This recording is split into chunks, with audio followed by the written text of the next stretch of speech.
Oh, no. I'll just get myself in the position I'm supposed to be for the filming, and where I can see you and where I can glance at what's happening. So if you go for the first slide, please. Now, I've always been puzzled about how I ended up in New Zealand and as a climber, and found myself with this mountain not too far away from where I live, and I've managed over the years to both play on it for fun, when you count out it, fun, it's like fun only different would be a way of looking at mountaineering, and of course for money. It's been a way of earning money for me. Okay, next slide please. Well, this is where I came from. This is South Yorkshire, and I suppose sort of trying to trace myself back, you could go back forever. So I'll just quickly blame my parents for moving to Sheffield, which has lots of brick storages around it, and some scenery a bit like this. This is between Sheffield and Barnsley. Sheffield, of course, is noted for its steel then. Those who have any wonder. Barnsley is noted for, well, very little, but I can remember it was noted once when Albert Hurst, the local butcher, won the British competition for black puddings. And the other one is that it is famous because the birds always flew backwards to keep lookout at eyes. Okay, on we go. And this is the next culprit. This is the main culprit that got me into climbing. It's Mike, my mate, from grammar school. My son thought I passed the 11 plus, and so did Mike. We were putting classes in our first year alphabetically, as his name was Johnson, and there were 150, and we did well to be sat together at the back, so that the alphabet between us was missing for males. It may have been all right for females. And we go to the next slide now. Don't worry, the Masons have not taken over this talk, right? This is about Mike. He had many talents. He was a clever guy, but when we got to the 5th form, we had to go and do a technical subject. We had many O-levels to do then, and the boys in our class, we were sent to woodwork, and the girls did domestic science. It was a very sexist arrangement then.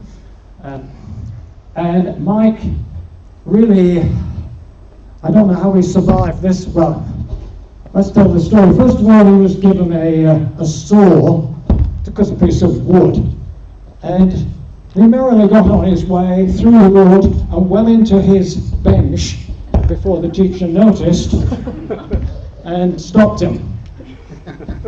A bit later on, about the next week, the teacher risked giving him a hammer and a few nails, and because of our school uniforms we wore these smocks for woodwork, and Mike managed to nail his smock to his bench and then rip it to bits, trying to take the bench with him. And his third and final one, which is hard to believe, by this time the teacher had moved Mike and another lad, who was not me, to the front so that he could keep an eye on them, and then for some misguided reason he gave them a chisel. Mike a chisel and a mallet and a piece of wood to carve some suitable grooving for a joint, and Michael hammered away at it, and suddenly the chisel disappeared from his grasp and impaled itself in the teacher's desk. In which case the teacher just completely lost his temper and said, "Get out, you two!" And they were thrown out of that class, and he needed another O-level, and luckily our sympathetic geography teacher said, "Oh, my husband's a geologist and I can teach him some geology and he can take him on a field trip."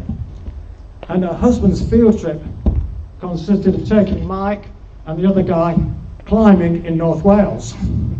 Anyhow, the other came back scared stiff and wanted nothing more to do with it. Mike came back, yes, this is what we need, and then persuaded me to be part shares in a rope, and not much else, and we headed out to Great Stone Edges. Okay, move on.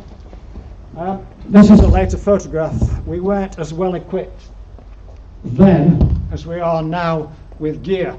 So this was taken, I think, just before I left one of my visits to Britain about 20 odd years ago, climbing on Stanage Edge. There's a fantastic number of edges around where we lived, and very handily, several of our school buses, we were at grammar school outside of Sheffield, several of our school buses went to these little villages where we could walk to the edge, climb, and then somehow or other find our way back home. But when we used to get on the bus, we used to get sort of ripped. Where do you think you're going? What are you doing on our bus? And we go, we're going rock climbing. And that normally put everyone off. Any bullies were dissuaded by people who were mad enough to go rock climbing then. Okay, move on. And so one year we decided, our last year at school, we decided we'd hitch to France and go alpine climbing. We got across the channel and we got about 10k out of Dunkirk or Calais, I think, and that was it. It all failed. So we decided to turn around and come back home, which I suppose is one reason. Well, we didn't come back home, we just went to the Lake District and climbed, and we worked out that how to do multi-pitch and how to progress from easier climbs to what were then called very severe, which by local standards are about 15 and 16 now, where you start beginners. Anyhow, this is me on an early VS, and again, please. And this is a climbing, again in the Lake District, called Slipknot. I thought it was about make sure you tie on correctly, but with modern eyes, when I look at it, I realise you were a hell of a long way above any protection that you had, and the protection was sometimes rather illusory. Anyhow, by next time we taught ourselves how to do multi-pitch, and we'd headed off in our separate ways. Mike went to Manchester University to study medicine. In fact, from our class, the only two that studied medicine were the two that got thrown out of woodwork for the physical incapability. Any doctors here? Oh yes, there are, yes. I'll better be careful. Got a surgeon here. And I went to Durham, and that was a handy spot to go to, that the Lake District was not far away, and that what had preceded me was there'd been a very good climber at Durham, and there was his cohorts left over in their third year, and they took me under the wing, and they said, well, you can come and instruct. I said, well, I can only leave here. They said, that's enough, come and instruct. So what do? I said, take people climbing, they said. So I've not changed in 60 years, or 50 years, should I say. But the other big advantage was the Hall of Residence, which called itself a college, which is a posh name for a Hall of Residence at Arm, which is also a posh name for a dormitory.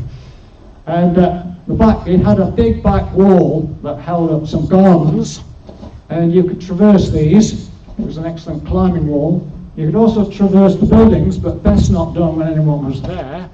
And there were two walls further on, one that held up a tennis court, and one was a brick wall out of which all the mortar had fallen. It was the old stables.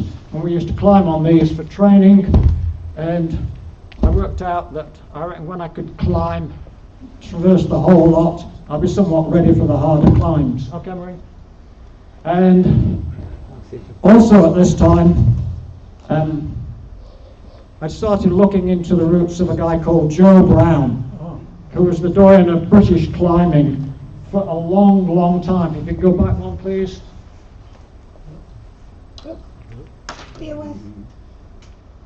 Oh no. Well, not. We'll try and abandon going back again. Okay, we can stop there. That's okay. That's good. This is a climb called the Right Unconquerable. It has a left unconquerable, which the guy who took Mike on his geology trip was on the first ascent of. And this was a slightly more challenging one. This is Joe Brown doing it in 1949, when he was 19, no protection at all, he just scampered up it effortlessly. And his climbs and those of Don Willens were then the ones I aspired to do. Okay, Marie? And did some of the, what you might call easier ones, and the big challenge in Lamberis, we can stop there if you like, was Cenotaph Corner. You had a picture of my mate Malcolm's bum there. He was going up with with Ken belaying him. You may know lack of helmets, lack of belaying devices, etc. And this is us after we'd finished it. And Malcolm took the photograph, so he's not in it. And looking at it on, well, the little scrawny one is me, and then the one with glasses is a very good friend of mine from university, John, and the taller one, Ken, also people I climb with for quite a lot, both in the lakes and in Wales. Okay, move on. And this is one of the famous cliffs of North Wales, Clogwyn Duardor, the Black Cliff of the Black Heights. To me, it's one of the most aesthetic cliffs I've climbed on. It's on the flank of Snowdon. You used to be able to drive up to within about an hour's walk. Now you've got to walk right from the bottom or take the railway. Okay, Marie. And these are climbing on the slabs on the right-hand side. Those of you who are used to climbing near gear, don't look at this. You may just see one sling and a lot of rope going out. They were very delicate. The classic one was white slab, about 6 pitches, and it was modern grade is E1, the bottom of the E grade. But I suppose in New Zealand terms would be about 1920. Okay, next one. And this is a view across to one of the challenging walls, the Great Wall. Joe Brown had tried it several times, but George set himself a limit on anything that he and Willens did influence British climbing quite strongly, in that they would use pitons to protect, and Joe would use 2 of them per pitch. He allowed himself that. Now, just to show the British class system, there's a quote from one of the old-timers, I think it was Jack Logland, who said that the man that would drive a piton into British rock would shoot a fox. Now, if you don't understand the British class system, the correct way of killing a fox is to chase it with hounds over various bits of farmland, shouting "tally-ho!" and when it's torn to bits by the hounds, then the fox is justly dispatched. Any other way is just barbaric and very low class as well. Anyhow, Joe and Don, Joe gave up on this route. It was actually climbed by an old boy from our school who had the distinction of being expelled for going, not expelled, he was just stripped of his prefect's badge for going climbing one day during school term. So there's a good history from the school of climbers misbehaving. And I managed to do that sometime just before I left. Okay, on again. And this is a later Joe Brown route put up in the 60s called Mousetrap. For obvious names, it was made of rock that resembled cheese. Wasn't particularly difficult. It was just, well, if you fell off, you're going to go a long way, and there's no guarantee much would hold. But it was a great characteristic route above the lakes. Okay, and above, the sea. And this is the Fairwind Zone. I think somewhere is a picture of that. A slab at Gogarth of a wave breaking over a climber at about that height. And there were several routes on that. It was a great place to climb in winter when Cloggy was wet and misty. Okay, on again. And by this time, we think we've gathered enough skills of multi-pitch climbing to go to the Dolomites and go to the Alps and start in the Dolomites. And this is the big obvious arete in the middle is the Yellow Edge, was one of the famous climbs of the Tre Cima, and pretty well the first one we did. We set out there, and we knew enough about the Dolomites to set off early in the morning.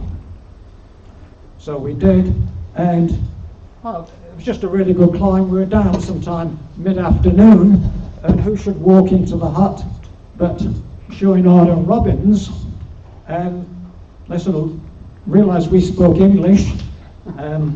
They spoke French with works, because the waitress there understood French. She was Italian but understood French. They spoke French with worse accents than people from Yorkshire. Anyhow, they said to us, "Oh, what, you're back early. What were you doing?" I said, "Oh, we just like getting up and getting on with it." We just kept quiet. And the next day we set off early, did our climb. We returned from the climb. We were back in the hut when an almighty thunderstorm arrived. And about 2 hours later, a very drenched Robbins and Chouinard came in and gave us some very dirty looks, but said nothing. Okay, on again. One thing we had to learn was how to aid climb, which is always a comedy of errors, really. We never really mastered it, but we used slings for aid, and there were pittons, and where there weren't pittons, you've had a thin pitton where they pulled out, and you could usually put some chocolate paper in that and then hammer it in, and it would hold you briefly, as long as you were careful. So we went to a smaller crag and did some learning, and then we moved on. Again, please, to the Tre Cime de Lavorado. There's several famous routes up there. On the right-hand one, sorry, my left now, Looker's right, that is there's a Cassin route that goes up. Starts on the right-hand side and goes up the middle of the north face, not that, no, further over. Yeah, that face. And then on this one, on the near one, the middle one, just right of the red streak up the red and black there, is a route called the Camici. Camici was an Italian climber, famous for the quote, "Let a drop of water fall from the summit, and there I will climb." And it's one of the great north walls. It's on the list of the top 6.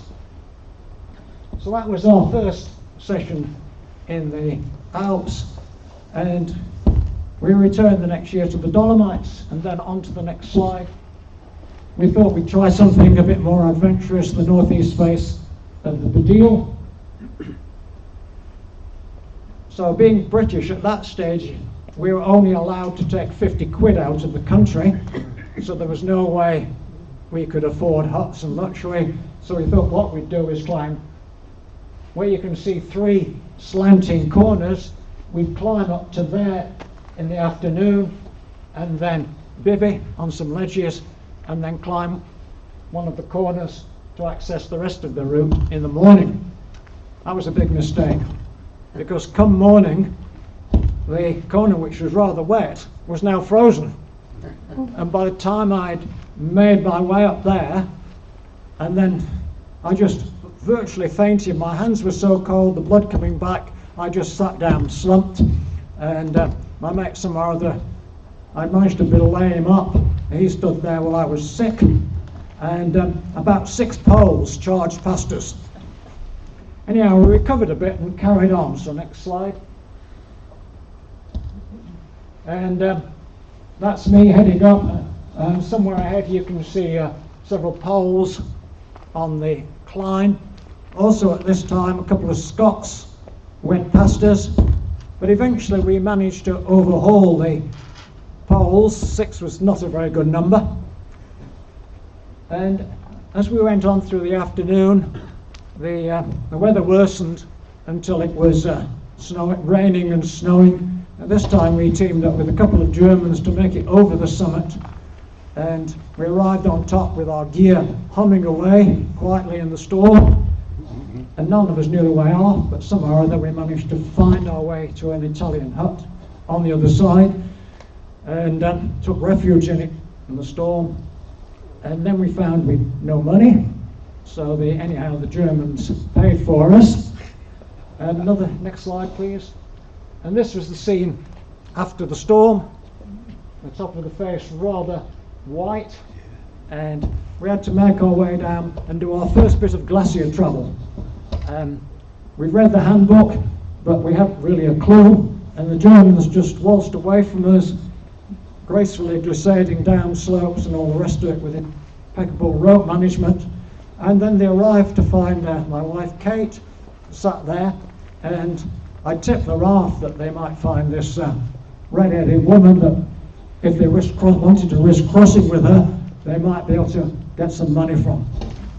So they arrived and said, "Where is the money? Your husband is up there."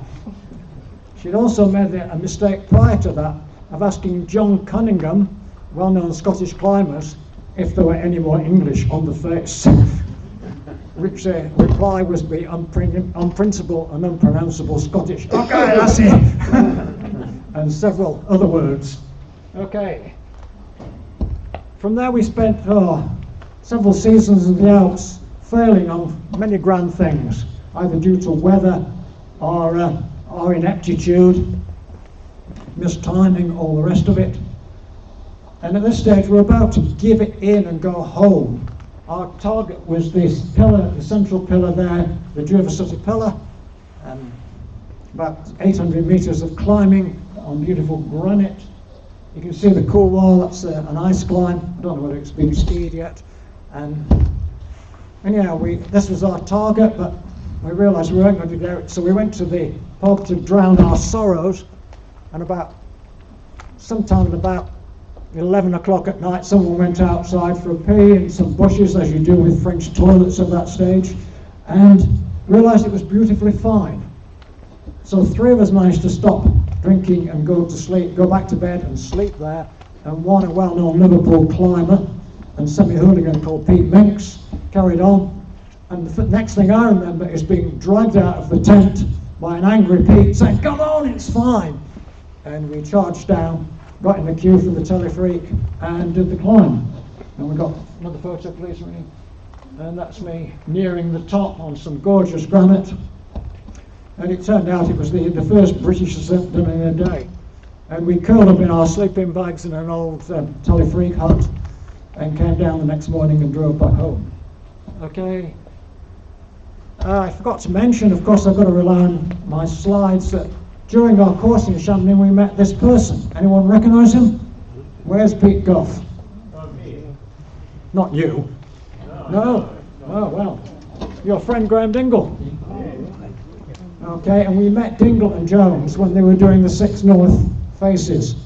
And what impressed us about them, technical rock climbing wasn't much different from us, but their ability to move on snow, ice and rubbishy rock was completely elsewhere, which fitted them well for what they did. They did a whole series of ascents.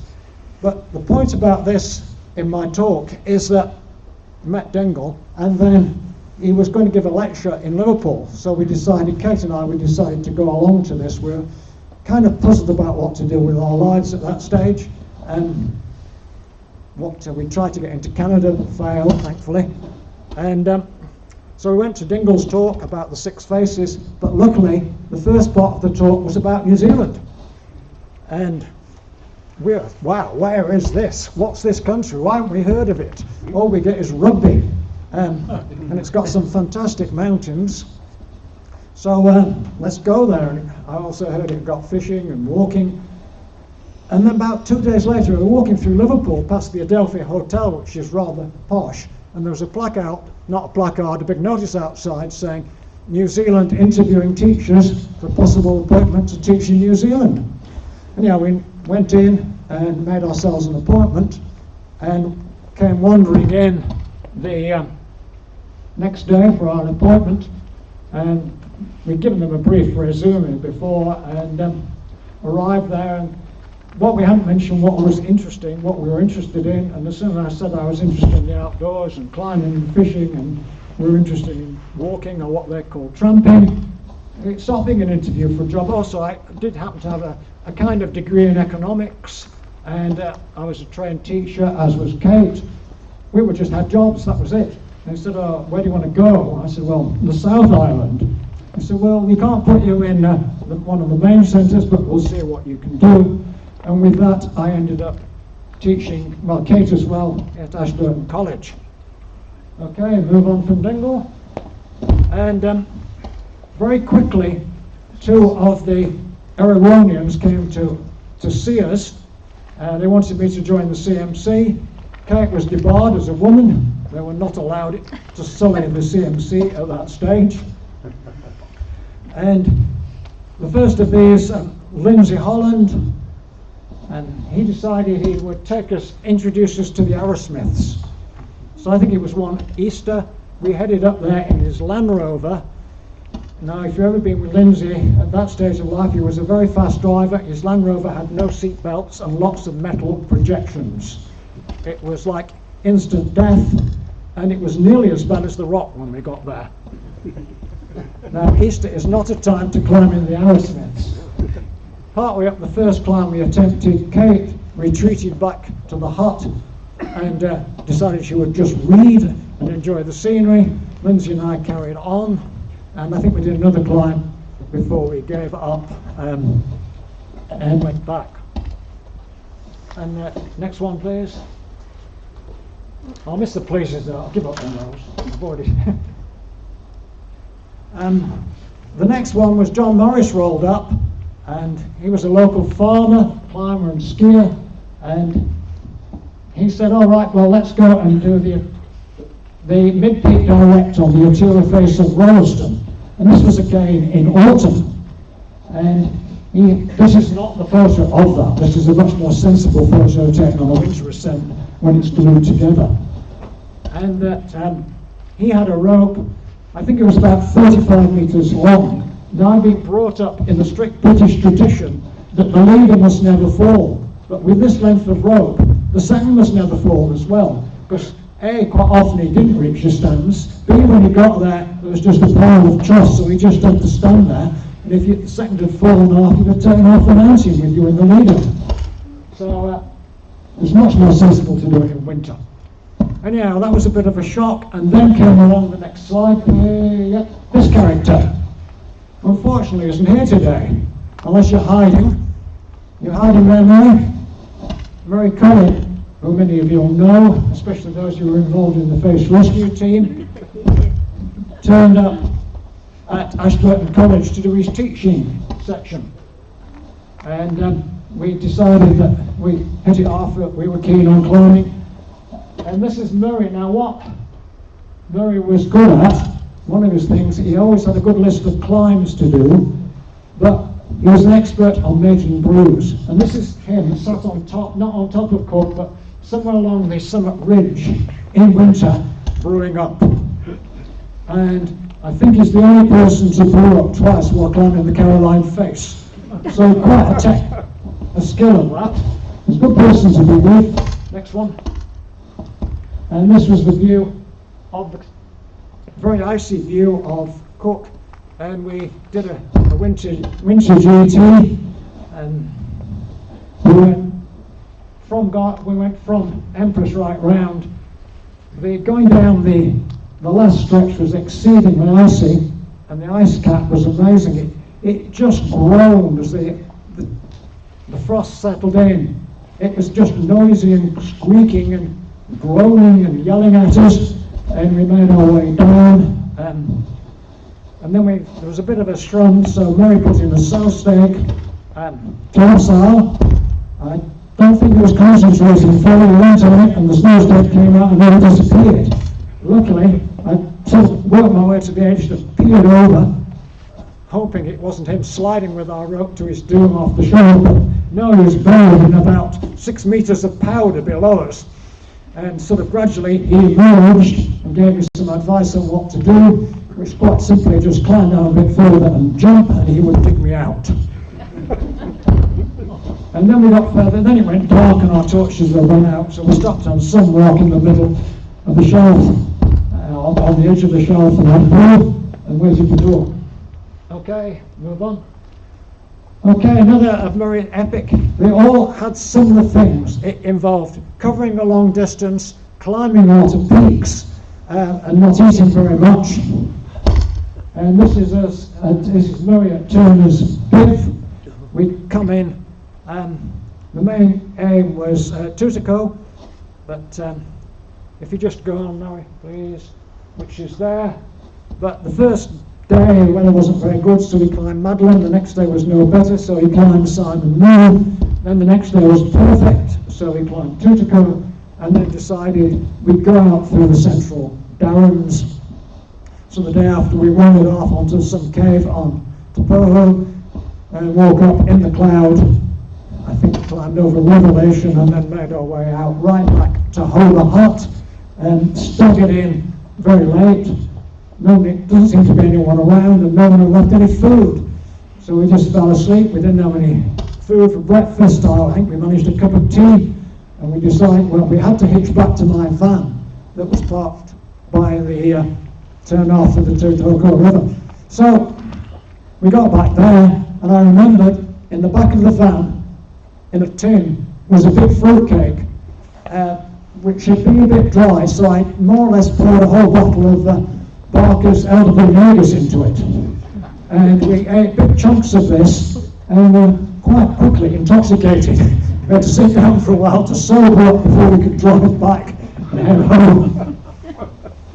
Okay, another slide. Another thing about Murray, you can just catch the top of it here. He's always in shorts, and if you note his legs, I won't show you mine, but he had legs and calves that you could stand on crampons for hours on end. He was built for this kind of thing, and this is looking up the Clyde. This was an Easter idea of his. It was beautiful forecast for weather, so we'd just walk into the Garden of Eden and see what we could do. Now looking at the Clyde, it's rather a long way. To pass the time, I got Louis to try and teach me calculus again. I'd forgotten it since my time at school, and it seemed a suitable thing sort of to pass the time and pass the distance. Anyhow, we got there. Next slide. Guardian Peak there. I think we did about 10 or 11 peaks. We just bivvied in the open. We didn't take a tent, very lightweight, very modern. And we relied on the weather forecast, which was very good indeed. And then the best thing about bivvying with Murray was at that stage he was studying astronomy, so I could have a guide around the stars, which I've also forgotten. I can still recognise the Southern Cross and one or two others, but that's about it. And then we walked out. I can't remember what he taught me walking down, and then I can't remember what he taught me walking in, so we'll move on. And our last one, possibly wasn't the last, but we decided again it was Easter, and Murray's bright idea was we go up the old Ruth Evans rescue path and wander in and climb the Laperouse, starting at the road on the west coast. So we headed up there, and the track was there, but when you came to where a big washout was, the track disappeared, you couldn't see anything on the other side, and you never knew where the track was on the other side, and you've got to find a way down somewhere, and then you had to find a way up, and then you had to find the track. So it's rather a laborious process. It does look like partway up there is a lovely clear bit of tussock that you can walk on. Well, that is a complete and utter lie. That it's strewn with boulders that you have to climb up and round. Eventually we found a boulder somewhere higher up where we could partly crawl and bivvied, and then did the easy bit, which was just climbing the mountain. That was no problem whatsoever. It was the walk in and out. And we returned to our bivvy, and we were awakened in the morning by a whistling, looked out, and there were a pair of blue ducks on our little pond just below us. Getting a bit rare now. Okay, on again. And another character rolls up. That Pete Goff over there, I'm waiting for. Nick Banks came up. I met Nick at Pete's place. And also at this time I'd come to Christchurch. I got a job in Christchurch.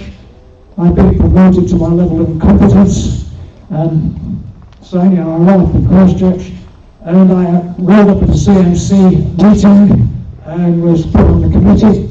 And the committee's wisdom decided as Kilclarney was a teacher, I could run the instruction course. And this is where I met Nick. And if we move on, and we were in here. The CMC got him to run a course, an advanced course. There's a survivor from it here, Glenn Newman, and also Brian Anderson, who became great helpers for me when I was running the CMC instruction, along with people like Rob Battersby and others who I'll mention later. And that we'd gone to Gardner when it existed, and the first few days had been miserable and windy, and then we took the whole course at the West Ridge of Cook, which was great. Nick had to go to the summit because he was having a race with Gary Bowles to who could climb Cook most. And once we'd seen the people down except for Glenn and a person called Simon who came with us to Empress, we walked to Empress, we watched the others walk down onto the ice of the hooker, and then we came up to Empress, and the next morning Nick and I headed out to climb the Sheafins of Cook, which is a big face above Hugh Logan's head there. But this is imposing after our ascent of Hicks by the biscuit tin route when he'd done it with burned hands. And after that I was banned completely from climbing with him. Nick and I went up there, and we'd arranged with Ben Anderson for him to meet us at the end of the road.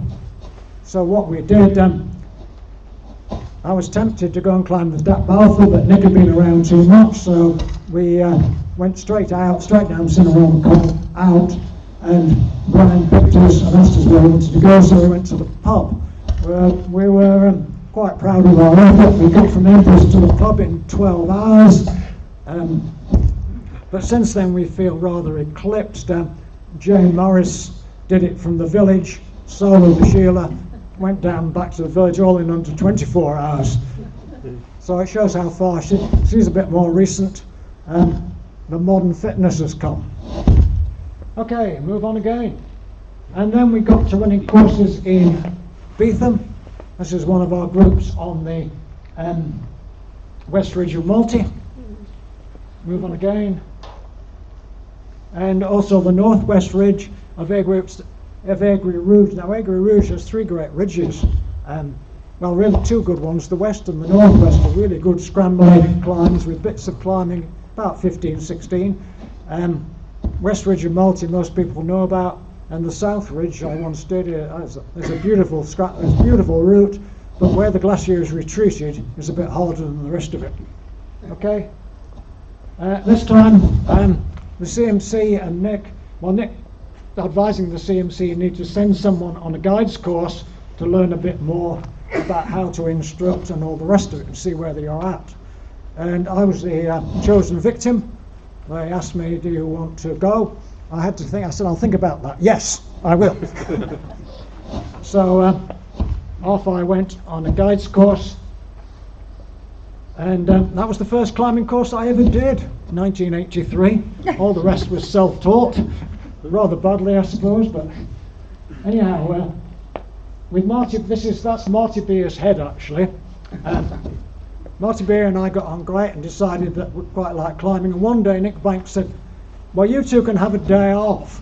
So we presumed from that we were either utter failures and that guiding career was not for us, or that we were doing so well he could ignore us for a while. He said, go and do something worthwhile. So we looked around and decided that the rib behind the head, the central rib on the south base of Ely, was a suitable climb. And we weren't playing a big guide, so we waited for it to come light, let all the rest leave early, and then scampered over there, climbed it. It's quite frankly not very difficult, but very pleasant, and the conditions were good. And then back in time for afternoon tea, and after tea and ready for the rest came in. Okay, move on again. And then when the course was over, well, Nick decided it could finish a day earlier because, surprisingly, in an El Nino year, we'd had 2 weeks of fine weather. So he said, well, I just want to go out. I think he wanted to go out and for home and other reasons, but he said, I've got marking to do. So he said, you can do what you want. So everyone else decided to walk out. Marty and I looked at each other, but no, we're not wasting this weather. What can we do? And we couldn't really find anything local that we wanted to do. So we thought, well, we're at Beetham, let's just wander up the fresh field and go and have a look at the Balfour. So that's our look at the Balfour. Next one. This is climbing on it. We wandered over to it, and it was brilliant climbing. That's all that can be said about it. About the first 4 pitches you could climb the rock without bothering with crampons, and there was just a bit of a sort of tight stance where we don't drop our crampons, and off we took up some really good ice with a bit of rock pro, not many ice screws and not much of a rope, but on we went. Next one. And looking down, Marty coming up, and then we summited, and that's when we realised there was a problem, that the summit ridge leading down to Silverhorn and onto Graham, which was our way of ascent, and now had to be our descent, was absolutely iron hard polished ice, not vastly different from this floor. And we were rather down. We could see the sun was sinking low, and I remembered back to when I first climbed Tasman, did a sign Silverhorn, and Harry Ayres was on Cook, and he watched Murray Cullen and I descending. Very similar ice. We had an epic, and in fact the people who tried to descend it before us had been killed, which we didn't know at that time. And you just had to face in on not a very steep slope and kick as hard as you could and make your way down. And Harry said to me, he said, well, if you're ever there again, wait till the sun goes down. Well, this time that wasn't a problem. It was just about to disappear behind the Tasman into the Tasman Sea, so that was no problem. He said, just go around on the east side and you'll get brilliant pigeonholing. And somewhere from the dim distant memory, I dredged this up. We went round on the east side, and lo and behold, he was dead correct. We scampered at a rapid rate round to Silverhorn, made it down Graham, and got quite a way down the Linda before our torches and everything gave out, enough to find our way back to the hut, collapse for a few hours, walk out to be met by Nick. He promised he'd come and fetch us, and he looked very darkly at us when he learnt that we had succeeded on the Tasman. Anyhow, he took us down. We went to the pub, as you do to celebrate something like that, and Bill Dens was there, so we had a chat, congratulated Bill on his route, said, yeah, you and Brian Pooley did a great job there, well done. He said, where did you go? We said, we just climbed the obvious bit, we went right up the middle. He said, show me. Found a photograph. He said, oh, I never went there. So accidentally, which is most of my main new routes I've ever done anywhere, are accidents. We just thought, somehow or other, it was just the obvious way to go, which some ways I think sums that climb up. It's the Dens Pooley route, and everything else is a variant, and they're the ones that deserve the credit for finding the way. Okay, next one. And back to Mr. Banks. When Nick and I had climbed the shield, as we were walking out, chatting away, we realised that we'd climbed all the other faces except the south face, and we said, okay, we'll do that together. And it took about 5 years to come to fruition. By this time I'd qualified as guide. Luckily this lake hadn't formed. This was about 87, so it wasn't too much of a problem getting up the hooker, and we managed to find a near coincidence that we could do it. It was show weekend. I was teaching at a nameless school, and they had their speech day on the Thursday afternoon before show weekend. So I worked out, no one had noticed me. I normally hide at the back anyway, so I sneaked off, and we got down to Cook. And as we drove in, we realised there was less ice than we supposed on the south face, so Nick had to go and borrow some of the gear he'd sold for someone, because he was leaving the country shortly to go back to Wales. And anyhow, we went up and climbed the south face. And of course, being Nicky, he's still having his competition with Geraint Ball, we went to the summit, well, the low peak anyway. So that was that one. Okay, where are we now? Okay, now as a guide, and I was running one of the CMC Easter courses, and this character turned up, Peter Torr, who was one of the best natural climbers I've ever seen. He was better than any of the instructors, no problem. And but after a while of a bit more experience of alpine climbing, he too did a guides course, and we set up with Kate Averill Peak Experience. This is Pete relaxing. Raplese's real love was rock climbing, and for a few years he guided, we ran Peak Experience, guided and climbed together, and then he disappeared again. I think he and his wife were adopting and fostering children, and as they were getting older she found it very hectic, so Pete disappeared and I hardly ever see him now. Okay, a couple of shots please, next one. This is guiding Cook, I think. We had our first introduction, really almost a big experience in guiding Mount Cook, was to have Aoraki, if you want, this Australian I'd met who came over with his son, Len Harvey, he and his son Byron, and we guided them up Cook. Trying to think of something else while I'm talking about Cook. Yes, we'll leave that there though, it's all right, we'll just leave that there. Climbing Cook, I'm not going to mention much about it, but as we have Sean Norman in the audience, I must put a bit of a tale about Sean, that one of my clients for Cook was Santina Caminada, and she happened to be the daughter of the president of the International Guides Association. So I was under no pressure. I think Sean had a local dentist or something, but it was my last day of possible fine weather and the day after she was going to fly out of the country. And we were in Plateau and the forecast was terrible. Anyhow, I said, I've got to get up and have a look, and Sean decided he'd come as well. So at midnight we wandered out there in our underwear, which tells you a lot about the conditions. It was warm, it was muggy. You could see stars through the odd scudding, well, the stars were odd and the cloud was common, scudding cloud. Anyhow, we went back, said, okay, let's come out dressed a bit better and see what we can make of this. So we came out and stood in similar conditions, and I turned to Sean. I said, Sean, you've climbed this mountain more than I have. What do you reckon? And his reply was, buggered if I know. And with that, we set off into the doubtful night, which produced a perfect day. And we climbed Cook and wandered down, and no one else had moved. They'd stopped in bed till the frost had gone, and we'd enjoyed a really good ascent of Aoraki Mount Cook.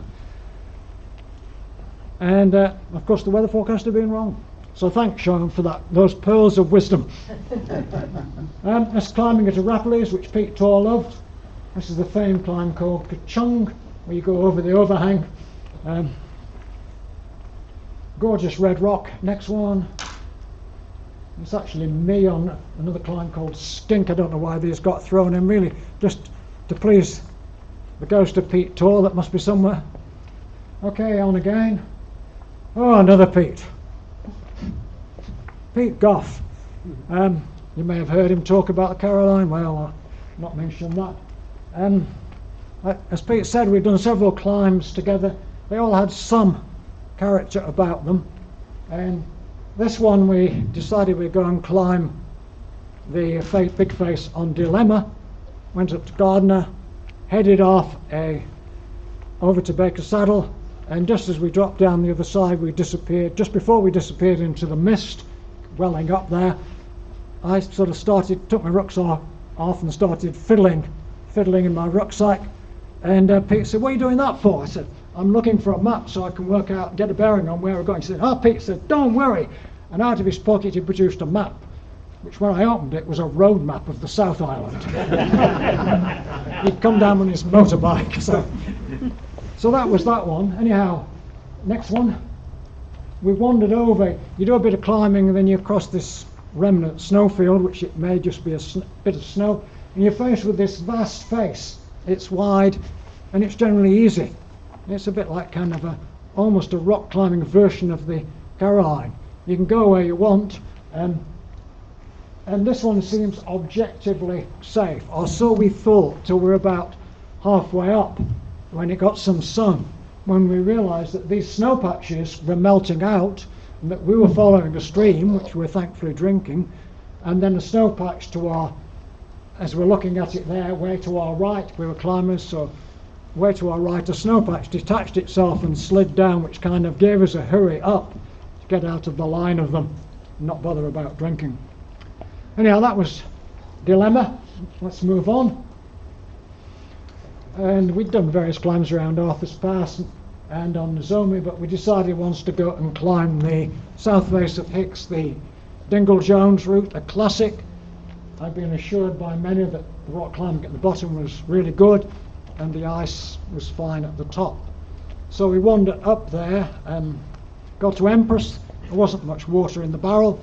We drank some water, we had some food, we had some more food and water in the morning, and as we were walking out, the I felt quite terrible. Anyhow, part way out, I was sick. Seems quite a start to some of my climbing adventures. And we got to where we climbed down into the front, and Pete was then sick. We'd obviously picked up some bug, and being really stupid, we decided we'd just carry on. And Pete elected me to lead, as I must have got healthier by now, because it was half an hour since I was sick. And I looked at the rock, which looked very good, took my crampons off and started up the rock. Big mistake. That when I was too far up to jump off, I discovered that it was all iced up. Any big hold was ice, so I climbed it by getting my ice hammer and smashing any ice off until I could get somewhere I could stop and bring Pete up and get into my crampons. Pete had never taken his off. Wise move. And eventually we scrambled our way and sparked our way up the rock to where the snow began, where Pete gave a great sigh of relief and led off, swinging his ice axe with, I could have said gay abandon, but that's not the word to treat now. I've got to be careful, gender neutral words, with just abandon. Enjoying himself until he was about 10 metres up, when he took a great hearty swing and the pick broke off his ice axe. At that stage he sent down a command for me to send mine up to him, and continued. And so it was to the top that the leader had 2 ice axes and the second had to manage with 1 ice hammer, which just worked actually. It was just enough with that and a bit of tight rope, you could do it. It was just off the vertical. And we arrived rather late, sat down on a rock, and hid in my bivvy bag, and Pete confessed it was his 40th birthday. So it must have been quite a long while ago. Okay, move on. Oh, another character. Now, anyone recognise him? Now, I know it looks a bit like Donald Trump in a bad mood, but it's actually Nick Craddock. And I've done quite a lot of climbing with Nick. I'm in Europe, usually rock climbing in Australia, around Wanaka, in the Darrans.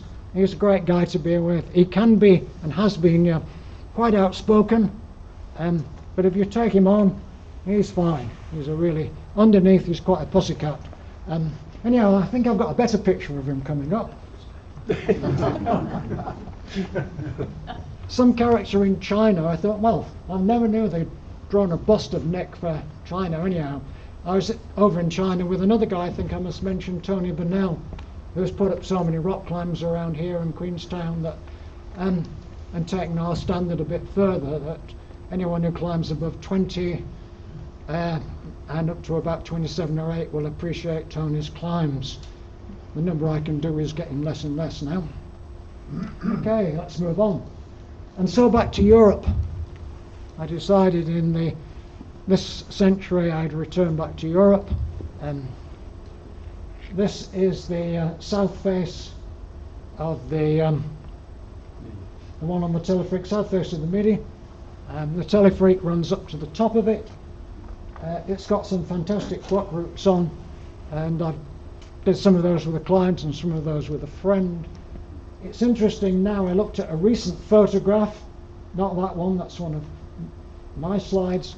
The glacier is about 50 metres lower. There's another picture of climbing, and the other problem is because of the lack of, in spring etc., spring and summer, the lack of permafrost, that they're not sure of the stability of the cable car.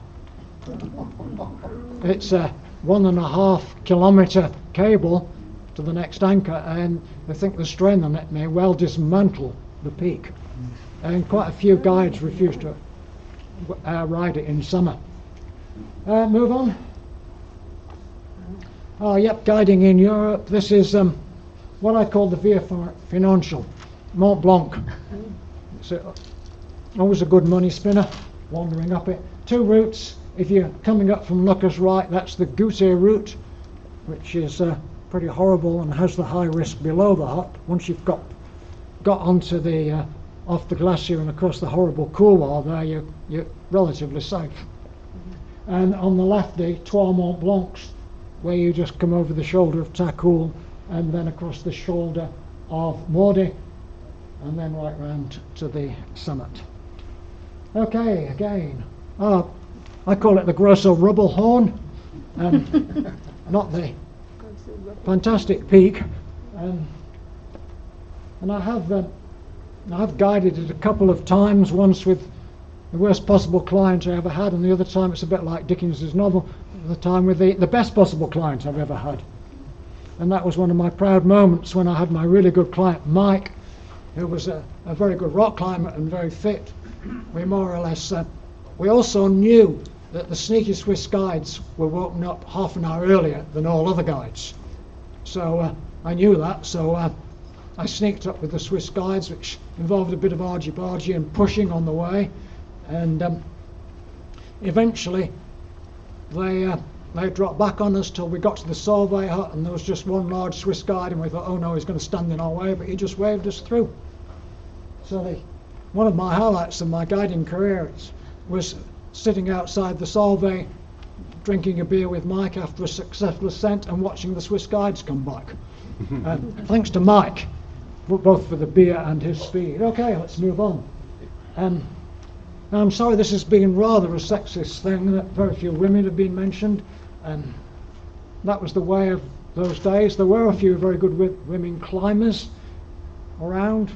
I certainly knew some of them in in Llanberis. And I knew this one when she was about in her early 20s. We first met doing parallel climbs when she had red hair. I had hair. Anyone know her? Reed Arkless, yeah. And this is her climbing at Arapiles.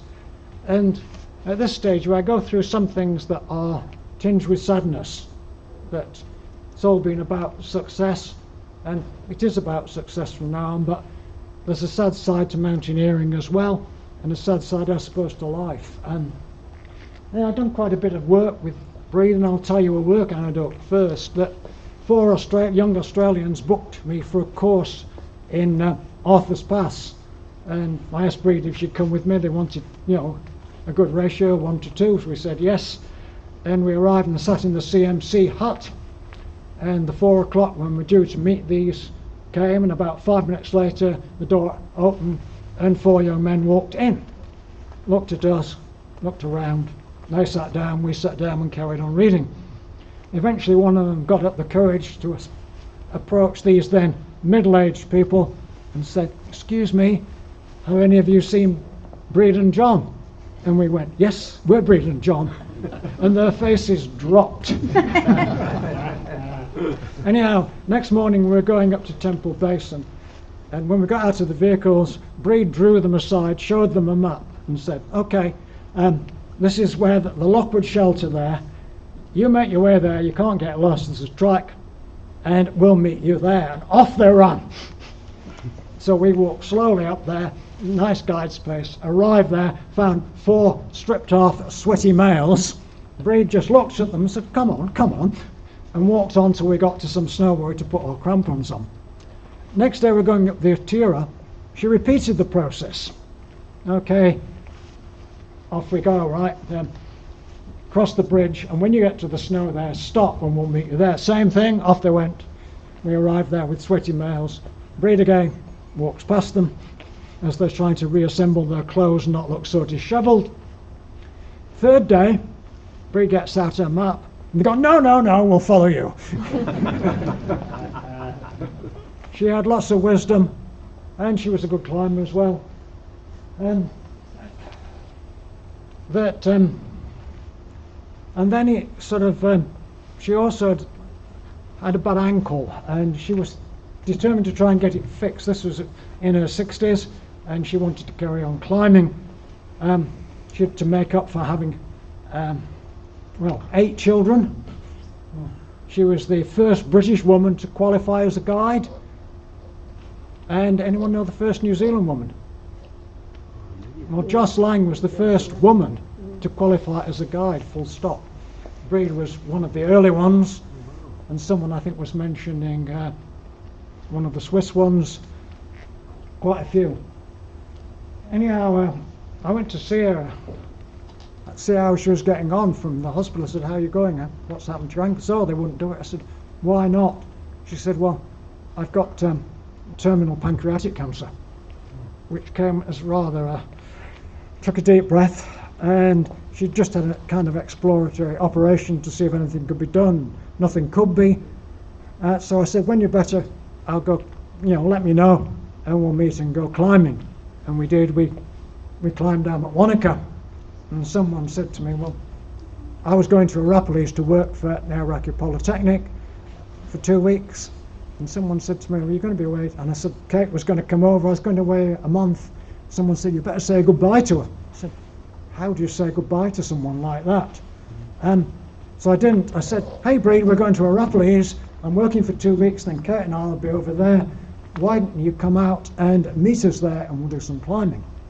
And lo and behold, when the students, when we'd finished, this mobile home rolls up with Breed, our eldest daughter Denise, her husband Steve, and the 2 kids. And every morning, Kate and I went out with Breed, and Breed had along either Denise or Steve. And we'd do a whole pile of easy climbs, but they were just great fun climbing in the sun. And then some of the afternoons, if Breed had a bit more energy, or should I say evenings, we'd go and do a harder climb. And anyhow, next one. And the big aim was to get her up, go out and do tanning, which you can, in the middle, some of you have been to Arapiles will know it. It's a classic 19, just a beautiful climb, well protected. And there's a little pinnacle. Yeah, that's it. Yep, well done. And the wall above it is tanning. But that pinnacle is a lovely 12 in its own right. So Breed and I were just gearing up to climb the 12 when 2 young Aussies rushed past us, scrambled up the gully to the right, and got on tanning in front of us. And I thought this may happen, so I delved into my pack, found my tight rock shoes and some finer gear. I said, come on, Breed, we'll carry on. We'll go and do Wraith, which is a bit harder, a harder climb, and not as well protected next to them. Which we did, and Breed was just near the top. She was over the difficulty on Wraith as they were about to throw their abseil ropes down. I said, well, don't throw them, you'll hit Breed, and she'll be very annoyed. And I said, also, a good idea would be if you left your abseil ropes there, we'll give you our ropes so you can rig the bottom abseil, and we'll come down on yours, pull them, and then we can abseil on ours to the bottom. They said, okay, right. And it was now getting dark, quite early. So anyhow, that worked out well. And as we got to the bottom, Breed and I just got to the bottom, when she had an alarm on her watch, which to remind her to take some painkillers. And the Aussie guys go, what was that? What was that? I said, oh shit, we've got to be back in the old folks' home in half an hour. And with that, they pulled our ropes and coiled them as fast as they could and handed them to us. And then we just sneak off and hide quietly somewhere. Okay, next one is a shot of tanning. And seeing that is Sue French, a local woman climber, looking as graceful as ever on the rock. And her and her partner Arthur lent me those 2 slides. Okay, let's move on. And this is Breed. After Arapiles, again, I didn't know what to say. So I said, well, we're going to be in the Dolomites and in September, and we're catching up with Sean and Judy. Kate's going to be with me. We're going to be doing some climbing. Why don't you come out and meet us there? A bit of a cop-out, I know, but I kept my fingers crossed. And sure enough, Breed rolls up, and we go climbing with my British mates, who you'll get a view of them a bit later on. And we climbed all sorts of routes, mainly multi-pitch, some sport climbing. Sean joined us on some sport climbing, and then that we decided on another route. I think partly through Sean's input, he wanted something on the north side under the Chimera Vest, under there. Anyhow, we set off for this route, 5 of us. It's going to be an epic. It was a 13-pitch route, and partway up, Breed realised she left a harness behind, so I said, I'll go back with the car. The rest of you start up at, I think the first pitch is 5, and then it gets into the 6s. You should be up then, and I'll come up and take over. Anyhow, we walked back and found 3 disconsolate people sitting at the bottom. Evidently the first holes on the climb were wet, and that was where the hard bit was. Anyhow, by the time I sorted out and got ready to go, it had dried out a bit, so I scampered up there. Sean decided he'd disappear for various reasons, and I brought up Breed and Dave. I climbed them up to me on 2 ropes and brought them up, and that's Breed belaying. I was just about to sort the mess out as just before I'm about to leave and carry on the next pitch. And Dave, at this stage, turned to Breed, looked at his watch and said, "It's 12:30. You know, we've still got 12 pitches to do. Don't you think we better go down?" I looked at Breed, she looked at me, didn't have to say anything, I just carried on climbing. And that was it. Okay, next one. And we made it to the top, not this place. Mike's the taller one with glasses, and he was with us. His mate Dave, who's not in the photograph, me, John Barron, who I did a lot of my climbing with, Malcolm and Ali, all my old mates again, back again. We're all still climbing in our 60s and recently in our 70s. And even after that climb with Breed, Kate and I managed to do the guides route, a little guides route on the Chima, on the Chinkatori it was. We went round to there and did that route, where Kate was honoured to have an up and a down guide. And after that, that was Breed's last climb. And as Mike said afterwards, he just couldn't believe he'd been climbing someone with terminal cancer on a 13-pitch route. Okay, move on. And Breed died a bit later, following year, early 66 she died. So that was very sad. This is Stu Holloway. Having looked at those old fogies, I met this guy as a youngster, 19-year-old, doing a gap year at Scots College Outdoor Centre in Australia.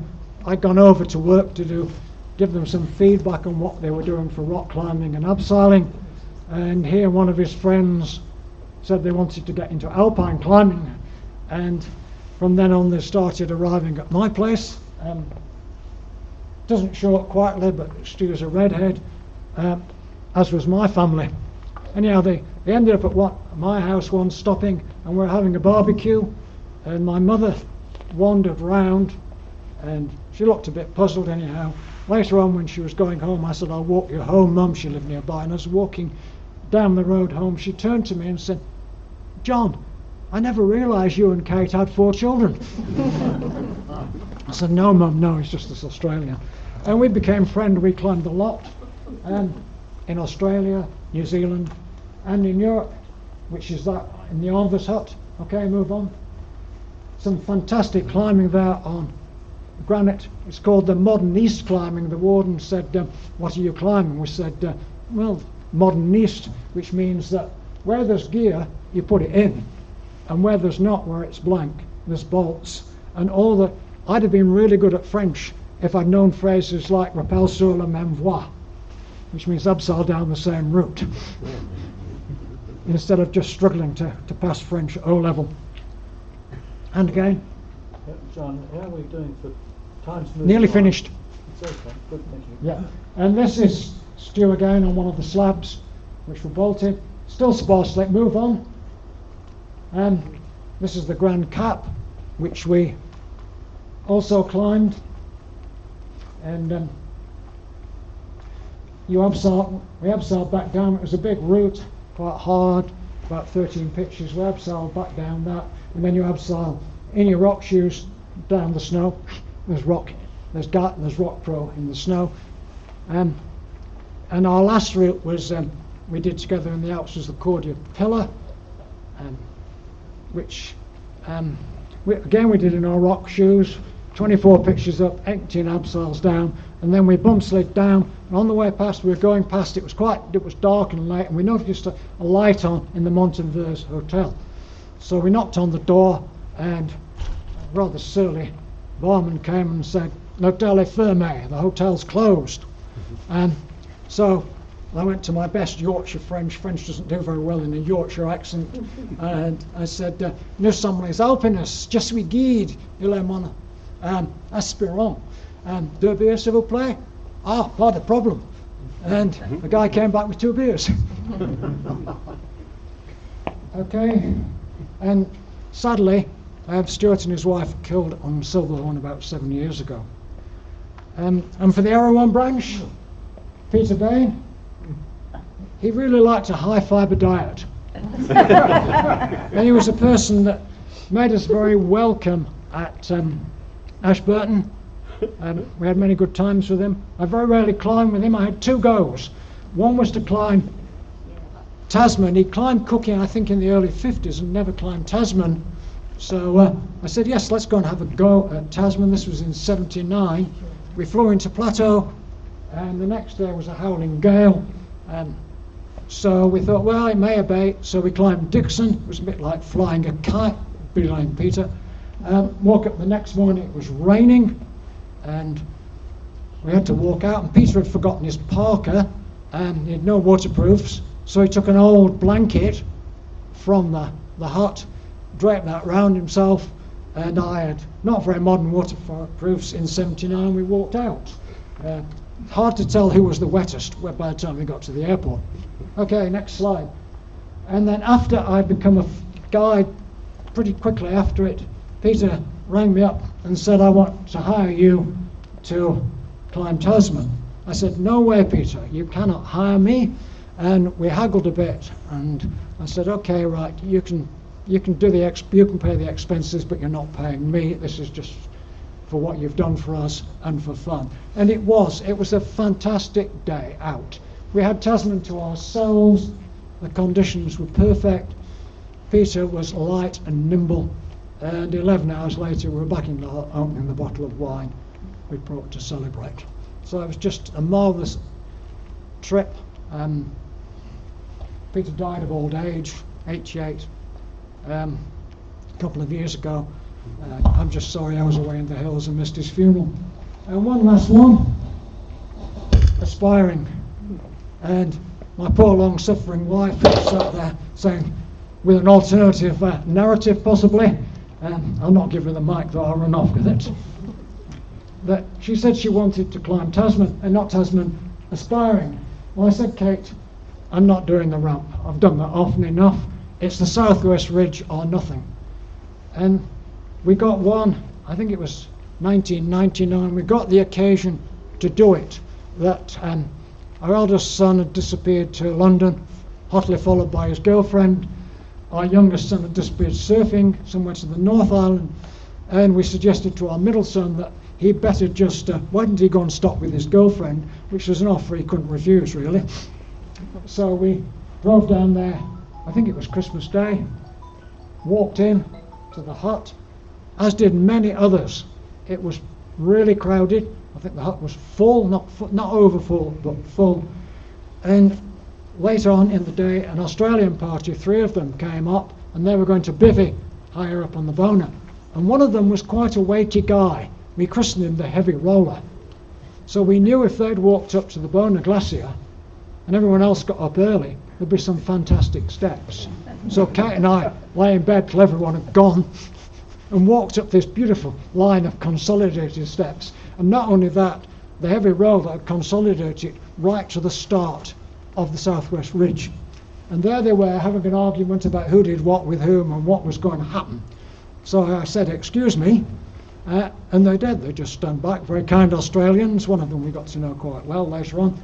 And we just had this wonderful day on there, that climbing the light between sun and shade, reverse to what that photo is, and as it was a morning, beautiful dawn, conditions were marvellous. We sat on the summit. I took a photograph of Kate on the summit, but unfortunately it's typical of Kate, I hate to say this, but she does not photograph well on summits of mountains. So I'll just finish with this one. Myself, Breed and Kate having enjoyed a climb at a rapids. Okay, thanks very much. If you want to fire me with questions or deny everything, I see Pete's itching to say something. Thank you.